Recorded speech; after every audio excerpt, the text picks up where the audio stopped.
Uzun bir aradan sonra tekrar merhaba.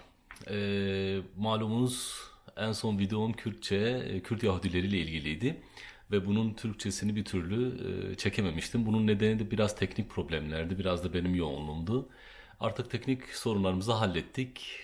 Küçük şu anda beni çeken inanılmaz zeki bir kameram var ve çok iyi bir ses sistemimiz var. Bundan sonra sanırım tek kulaklıktan ses geliyor, ikisinden geliyor, birinden geliyor, birinden gelmiyor gibi şikayetlerin geleceğini düşünmüyorum. Artık hazırız. Gelelim bu videoyu kısaca bir özetlemeye. Ondan sonra da sanırım mitoloji ile ilgili birini yaptığımız serinin devamı gelecek. Mitolojilerin başlangıcı ve mitolojilerin hayatımıza girişiyle ilgili 2, 3, 4 diye bir serimiz daha olacak. Ondan sonra da sanırım Mezopotamya uygarlıklarına dair keyifli sohbetler yapacağız. Ben yıllar önce babamla hani çocukluğumda babamla yapmış olduğum sohbetlerde hep Nusaybin'deki Yahudilerle ilgili şeyler dinlerdim babamdan. İşte şurada şu vardı, burada bu vardı, onun işi buydu, bunun işi şuydu. Ve tren yolculuğu yaptığımızda biz Nusaybin'den Şenyurt'a dedemin evine Allah rahmet eylesin giderken böyle Nusaybin'den çıktıktan bir 10 dakika sonra sol tarafta bir kubbe görünürdü. Adı da Kubka Cuhuya'ydı. Yani Yahudilerin kubbesi ismiyle zikredilirdi. Benim hep bir tarafta merakımı diri tuttu bu. Ta ki ne zaman İsrail'e gitmek nasip olup o bölgede bunu çalışma fırsatını bulasıya.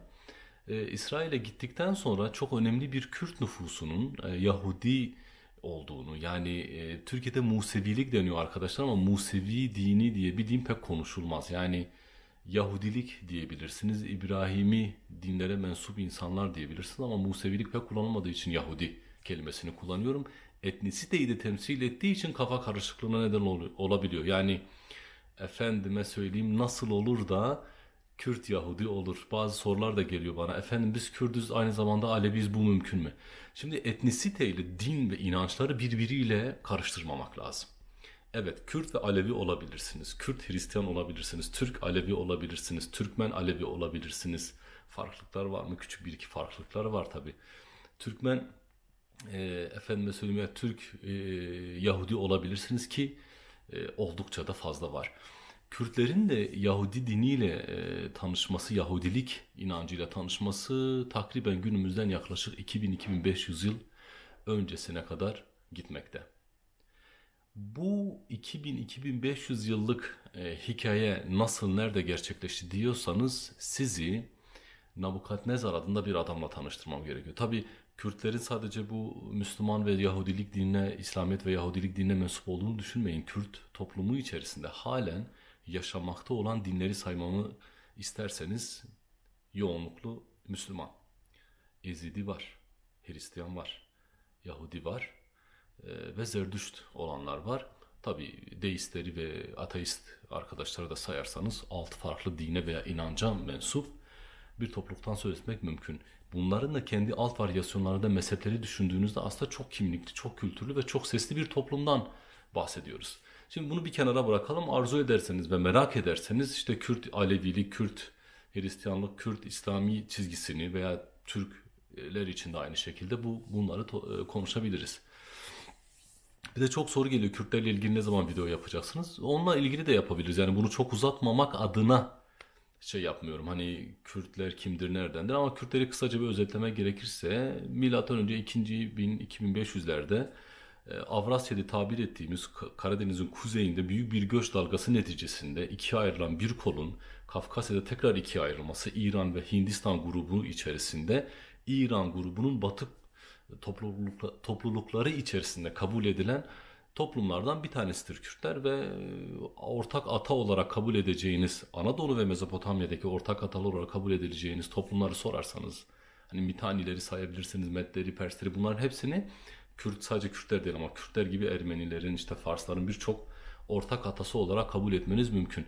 Yani bizim en çok sevdiğimiz konulardan bir tanesi de dedeye ona torununun onun babası olabileceği isimlerini ismiyle veya mentalitesiyle yaklaşmak. Yani herkes bana soruyor, Mitaniler Kürt mü? Hayır. Kürtler Mitani. Bu şeye benziyor. Hani Türkiye Cumhuriyeti Osmanlı mı? Evet, Osmanlı'nın bir parçası, Yemen gibi, Suriye gibi, Mısır gibi, ama Osmanlı Türkiye Cumhuriyeti mi diyemezsiniz. Böyle bir e, yakıştırma yapamazsınız. Yani ortak ata dediğimiz bir şey var.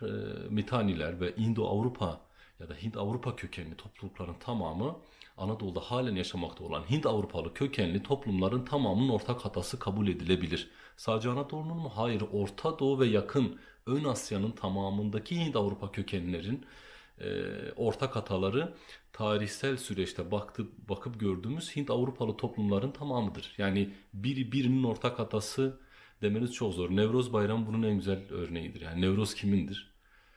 Yani herkesindir ve hiç kimsenindir. Onun için hani şey yapmayın. Hani bir şey, bir ata veya bir inanç veya bir e, kutlama, tören, ibadet veya mitolojik öykü birisine ait olmak zorunda değildir. Hepimiz onun bir parçası olabiliriz. Bahar bir topluma ait olabilir mi? Nevroz bayramında biz baharın başlangıcını, yeni yılın başlangıcını kutlarken bir topluma atfedebilir miyiz? Hayır. UNESCO bile tescillerken Azerbaycan'ın, İran'ın, Kırgızistan, Kazakistan, yani Ön Asya'daki ülkelerin tamamının ortak bayramı ve inancı olarak tescilliyor Nevroz Bayramı'nı. Neyse, bunlar uzun konular. Dilimi toparlayıp tekrar konuya dönmeye çalışayım.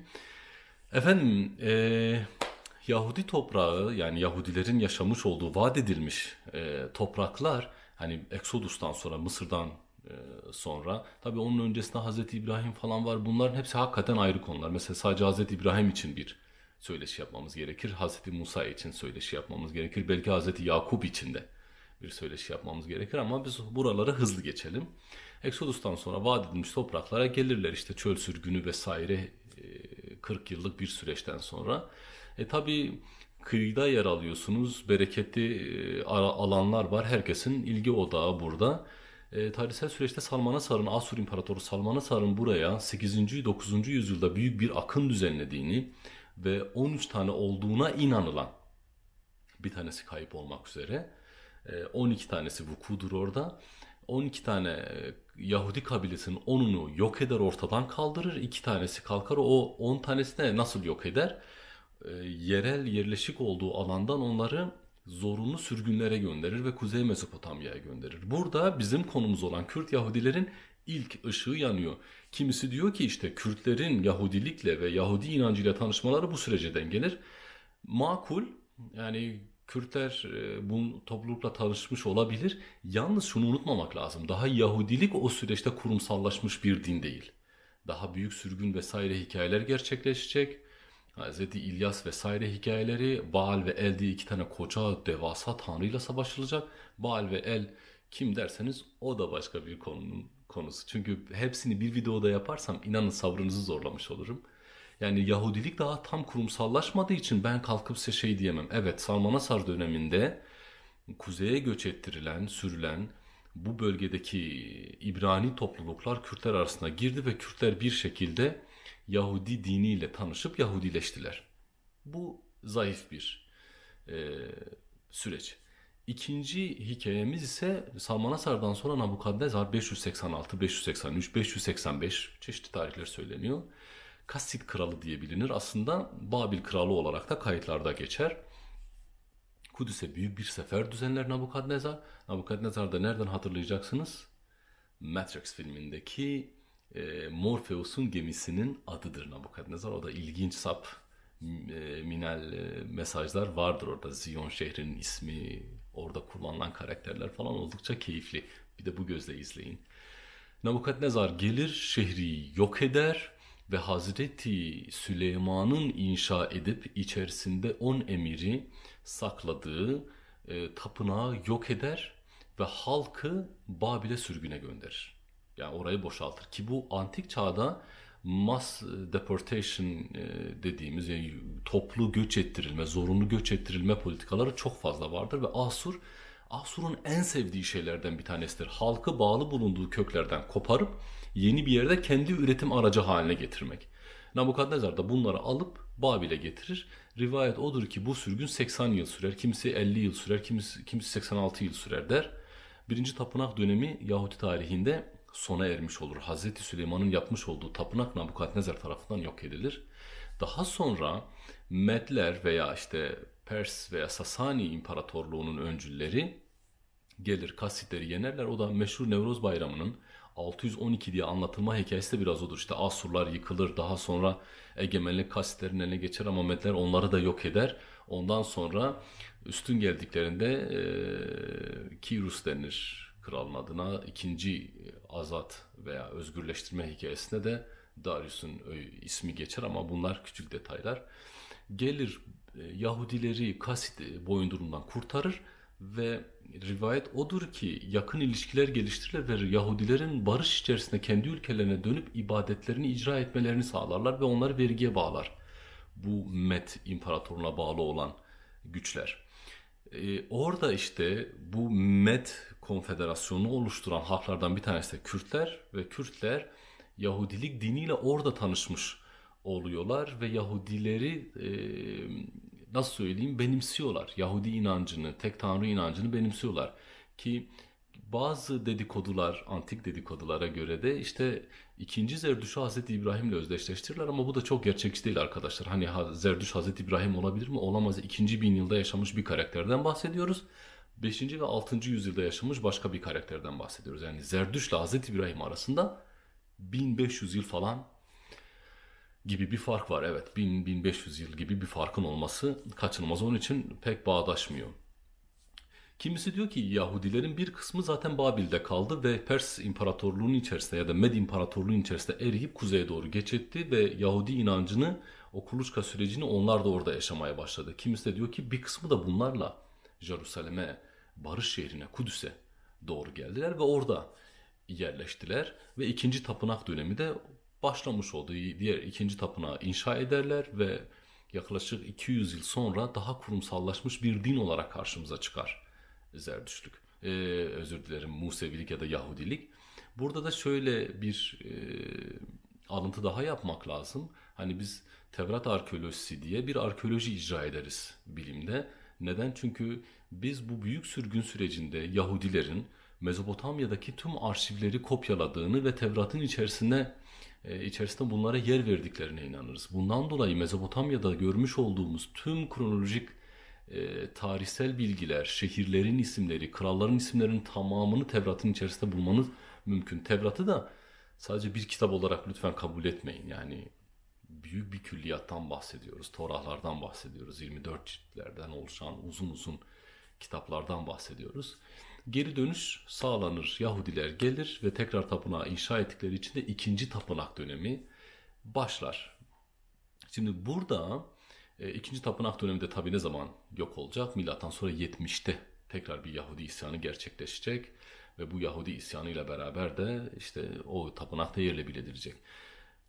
Bu ikinci hikaye biraz daha Salman Asar'a göre daha makul. Neden diye soracak olursanız, çünkü Nabukadnezar'ın seferinden sonra Yahudilikte hem ciddi bir kurumsallaşma süreci başlıyor. Hem de bakıyorsunuz M.Ö. 1. yüzyılda günümüz Erbil ya da Hevler şehri olarak bildiğimiz Kuzey Irak'taki bir şehir başkent olmak üzere Adyabane Krallığı diye Kürt Yahudi bir krallığın ortaya çıktığını görüyorsunuz.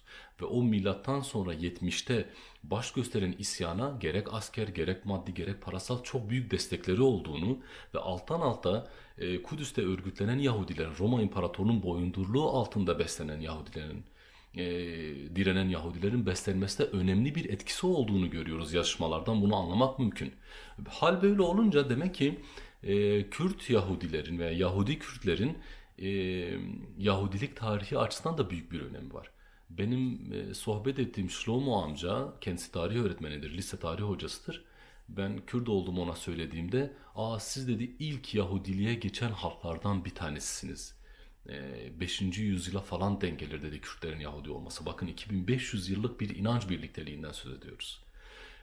Diyeceksiniz ki etnik bir dindir Yahudilik. Evet, etnik bir dindir ve kadından soy devamıyla etnik bir dindir. Yani babanın hangi dine mensup olduğunun hiçbir önemi yoktur. Kadın eğer Yahudi ise doğan çocuk Yahudi ve Yahudi kültürüyle yetiştirilir. Yahudi kültürüyle yetiştirilmezse, Yahudi olduğunu bilmez sonradan öğrenirse de gelir yeşivalarda yani dini okullarda eğitimini alır.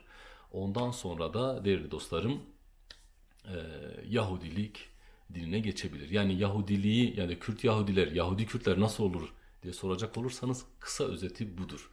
Muhtemelen Nabukadnezar'ın seferiyle belki bu kaçınılmaz bir şeydi. Elbet Yahudilik ve Kürtler bir şekilde bir yerde çakışacaktı ve bu dinden etkilenecekti ve kız alıp vermeler olacaktı ve bu insanlar bu dini benimseyecekti. Ama büyük oranda kitlesel bir krallık kurabilecek düzeyde güçlü olmaları böyle büyük bir seferin sonucudur.